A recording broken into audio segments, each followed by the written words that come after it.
বসে আছেন আড়াইটার সময়, একটু কেমন লাগছে আপনাদের আজকে সমাবেশ? আমাদের ভালোই লাগছে। আজকে সমাবেশ ঝড় বৃষ্টি অপেক্ষা করে আমরা এসেছি আমাদের মায়ের মুক্তির দাবিতে। আমরা আমাদের বর্তমান রাজনীতির যে পরিস্থিতি, এতে আমরা তো কেউ ভালো নেই। এই বৃষ্টি তো সামান্য প্রাকৃতিক একটা দুর্যোগ, কিন্তু প্রতিনিয়ত একটা দুর্যোগের মধ্যে এদেশের জনগণ আছে। এদেশের জনগণকে এই দুর্যোগ থেকে, এই স্বৈরাচারিণী শেখ হাসিনার হাত থেকে মুক্ত করবার জন্য আমরা রাজপথে থাকবো ইনশাল্লাহ। একটু যদি বলি যে আপনারা তো বেশ কয়েকবারই আন্দোলন করছেন বেগম খালেদা জিয়াকে মুক্তি করার জন্য, এই আন্দোলন কি এখন কি আরো বেগমান করার চিন্তা ভাবনা আছে কিনা? অবশ্যই বেগবান করার চিন্তা ভাবনা আছে। যে কোনো আন্দোলনেরই ফসল কিন্তু মানুষ একদিন পাবে। স্বাধীনতার যুদ্ধ কিন্তু একদিনের ফসল না, দীর্ঘদিনের সংগ্রামের থেকে আমরা এ দেশকে স্বাধীন করতে পেরেছি। আমরা একটা বৃহৎ দলের সাথে রাজনীতি করি, বাংলাদেশ জাতীয়তাবাদী দলের সাথে এদেশের 70% লোক রয়েছে। ইনশাল্লাহ আমরা আন্দোলনের মাধ্যমে মানে কঠিন থেকে আরও কঠিনতর আন্দোলন করব, আন্দোলনকে আরও বেগবান করে আমাদের জনপ্রিয় নেত্রী খালেদা জিয়াকে আমরা মুক্ত করবো ইনশাল্লাহ। আমরা দেখছিলাম এবং কথা বলার চেষ্টা করছিলাম, অনেকের সাথে আমরা একটু কথা বলার চেষ্টা করব আরও।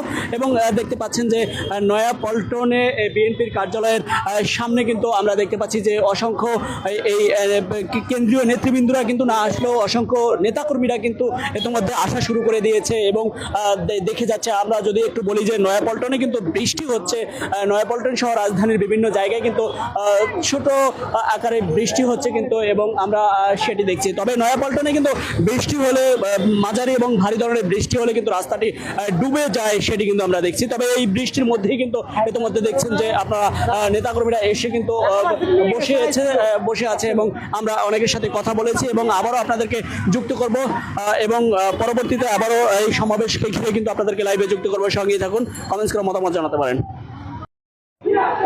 দেখতে পাচ্ছেন যে মঞ্চ বানানো সম্পূর্ণ শেষ হয়েছে এবং আজ কিন্তু বিএনপির সমাবেশ ডেকেছে এবং এই সমাবেশ আন্দোলন থেকে কিন্তু বিএনপির কিন্তু এই নেত্রী বেগম খালেদা জিয়াকে মুক্ত করবে এবং কারামুক্ত করে কিন্তু ছাড়বে, এমনটা কিন্তু বিএনপির কেন্দ্রীয় নেতৃবৃন্দরা বলেছে। এবং সেখান থেকে কিন্তু আজকের এই সমাবেশ জানিয়ে রাখতে চাই, সেই 28 তারিখের পরে কিন্তু বড় সমাবেশ না হলেও কিন্তু আজ মোটামুটি বড় ধরনের একটি সমাবেশ হতে যাচ্ছে। সেটি কিন্তু বেলা আড়াইটার সময় কিন্তু এখন থেকে আমরা দেখতে পাচ্ছি যে খণ্ড খণ্ড মিছিলে কিন্তু নয়াপল্টনে এলাকাটিতে কিন্তু পুরো দমে কিন্তু ঈদের আমেজের মতো, অর্থাৎ বিএনপির যে সমাবেশগুলো দিলেই যেন বিএনপি নেতাদের জন্য একটি আমেজ বয়ে আনে, সেটি কিন্তু আমরা লক্ষ্য করতে পেরেছি। এবং এই বৃষ্টি, রাজধানীতে কিন্তু আজ বৃষ্টি রয়েছে, এই বৃষ্টির মধ্যে কিন্তু খণ্ড খণ্ড মিছিল কিন্তু ইতিমধ্যে কিন্তু আসা শুরু করে দিয়েছে, সেটি কিন্তু আমরা দেখতে পাচ্ছি। এবং জানিয়ে রাখতে চাই, বেলা আড়াইটার সময় কিন্তু এখানে সমাবেশ হবে এবং প্রধান অতিথি হিসেবে থাকবেন মির্জা ফখরুল ইসলাম আলমগীর এবং বিভিন্ন বক্তব্য রাখবেন বিভিন্ন নেতৃবৃন্দ এবং সভাপতিত্ব করবেন কিন্তু মির্জা আব্বাস, তিনি কিন্তু সভাপতিত্ব করবেন। এবং আমরা দেখতে পাচ্ছি যে বড়সড় একটি মঞ্চ কিন্তু ইতিমধ্যে বানিয়ে ফেলছে এবং এই মঞ্চে কিন্তু কিছুক্ষণ পরে কিন্তু সমাবেশ হবে। তবে ডিএমপির থেকে আমরা দেখছি যে বিভিন্ন পুলিশের গাড়ি কিন্তু ইতিমধ্যে চলে আসছে পল্টনে এবং সেটি কিন্তু আমরা দেখতে পাচ্ছি। এবং আমরা দু একজনের সাথে একটু কথা বলার চেষ্টা করব, এবং আমরা দেখতে পাচ্ছি যে অসংখ্য যেই নেতাকর্মীরা রয়েছে, তারা কিন্তু ইতিমধ্যে খণ্ড খণ্ড মিছিল নিয়ে কিন্তু তারা এই রাজধানীর নয়াপল্টনে কিন্তু আসা শুরু করে দিয়েছে, সেটি কিন্তু আমরা দেখতে পেয়েছি। এবং আমরা দু একজনের সাথে কথা বলবো। এখানে দেখছি যে বসে আছেন এবং অনেক নেত্রীরা কিন্তু এখানে এসে বসে আছেন, সেই বেলা 11টা থেকে কিন্তু এসে বসে আছেন, অর্থাৎ কিছুক্ষণ পরে কিন্তু এই সমাবেশ শুরু হবে। বেলা আড়াইটার সময় কিন্তু আনুষ্ঠানিকভাবে সমাবেশ শুরু হওয়ার কথা রয়েছে, সেটি কিন্তু আমরা দেখতে পাচ্ছি এবং দেখানোর চেষ্টা করছি। একটু কথা বলার চেষ্টা করবো, একটু কথা বলবো যে আজকে সমাবেশ কেমন লাগছে আপনাদের? আমাদের তো আজকে বৃষ্টির মধ্যে আমরা সমাবেশ করবোই, খুব ভালো লাগছে। আমাদের খালেদা জিয়ার মুক্তি সমাবেশ, আমরা ওনাকে মুক্তি চাই, ওনাকে যেন চিকিৎসার জন্য দেশের বাইরে যেন পাঠানো হয়।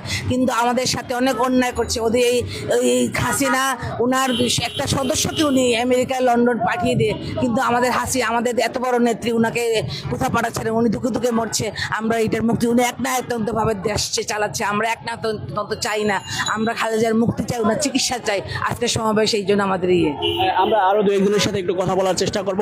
যে আপনারা একটু কথা বলার চাচ্ছিলাম, সমাবেশ আজকে বৃষ্টির মধ্যে সেই সকাল থেকে